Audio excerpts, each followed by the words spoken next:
হাম্বা হাম্বা, গরু ডাকে হাম্বা হাম্বা। এই নাও তোমাদের পুতুলগুলি। বাহ, সাজানোটা দারুণ হচ্ছে তো।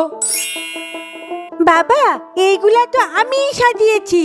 না বাবা, আমি পুরোটা সাজিয়েছি, ও শুধু 3-4টে খেলনা বসিয়েছে। এখন ঝগড়াটা না করে রাধাকৃষ্ণের দোলনাটা সাজানোটা শেষ কর দেখি।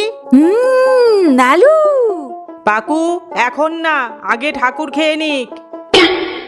দাদু ভাইরা, দোলনাটা তো খুব সুন্দর সাজিয়েছো, পুরো বৃন্দাবন মনে হচ্ছে। আজ তো রাধা গোবিন্দের দিন। জানো দাদু ভাইরা, শ্রাবণ মাসে এই পবিত্র সময়ে বৃন্দাবনে রাধা কৃষ্ণ তাদের সখীদের সাথে দোলনা দোলতেন। এই আনন্দকে উদযাপন করতেই আমরা ঝুলন যাত্রা উৎসব করে থাকি। জয় রাধা গোবিন্দের জয়।